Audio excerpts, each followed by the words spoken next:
पंजाब और हरियाणा हाईकोर्ट ने पत्रकार रामचंद्र छत्रपति हत्याकांड में डेरा सच्चा सौदा के राम रहीम को बरी कर दिया है।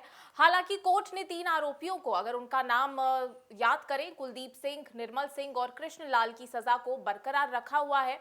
मैं हूं छाया गनौली और आप देख रहे हैं इंडिया न्यूज। इससे पहले 17 जनवरी 2019 को पंचकुला की स्पेशल सीबीआई कोर्ट ने राम रहीम समेत बाकी सभी आरोपियों को 7 साल कैद की सजा सुनाई थी, जिसके खिलाफ आरोपियों ने हाईकोर्ट में याचिका दायर भी की थी।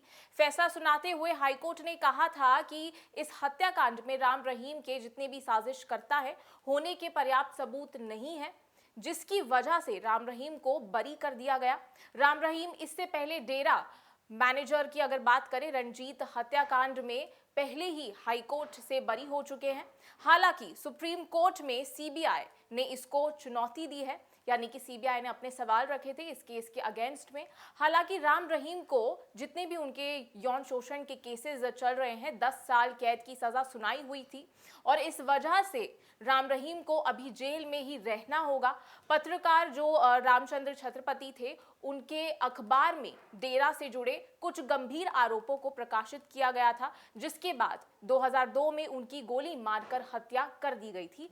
तभी ये जो मामला है वो सुर्खियों में आया और उसने सुर्खी पकड़ी। इसको लेकर खूब बवाल मचा था, जिसके बाद मामले की जांच सीबीआई को सौंप दी गई थी। सीबीआई ने स्पेशल टीम भी अरेंज की थी और स्पेशल कोर्ट में एक लंबी सुनवाई हुई और उसके बाद मामले में डेरा मुखी सहित अन्य आरोपियों को दोषी ठहराया हुआ था और उम्र कैद की सजा सुनाई थी। इस फैसले के खिलाफ सभी दोषियों ने पंजाब एवं हरियाणा कोर्ट, यानी कि जो पंजाब और हरियाणा कोर्ट है, उसमें अपील दाखिल कराई थी और हाईकोर्ट में सुनवाई के दौरान बचाव पक्ष और सीबीआई की ओर से बहस की गई थी, मगर कोर्ट ने सबूतों को नाकाफी ठहरा दिया कि वो जो सबूत थे वो पर्याप्त नहीं थे। वहीं कुलदीप, निर्मल और जो किशन लाल हैं, उनके खिलाफ अदालत ने पाया कि उनके खिलाफ उपलब्ध सबूत और जितने भी गवाह हैं वो उसकी स्पष्टता को अच्छी तरीके से नहीं रखते हैं। इसी आधार पर हाईकोर्ट ने उनकी उम्र कैद की सजा को बरकरार रखने का आदेश दिया, क्योंकि उसके बाद पहले तो ये हुआ कि जितने भी सबूत थे वो पहले पर्याप्त नहीं थे,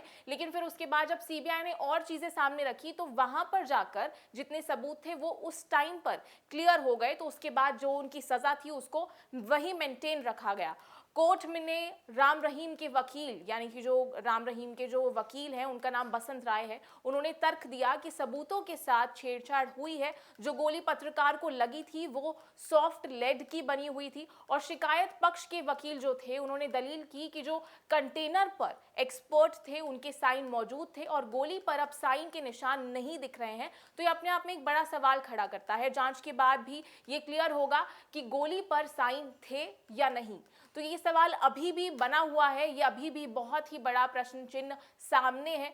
तो बाकी आपकी क्या कुछ प्रतिक्रिया है, आप जरूर बताइएगा। मैं हूं छाया गनौली और आप देख रहे हैं इंडिया न्यूज।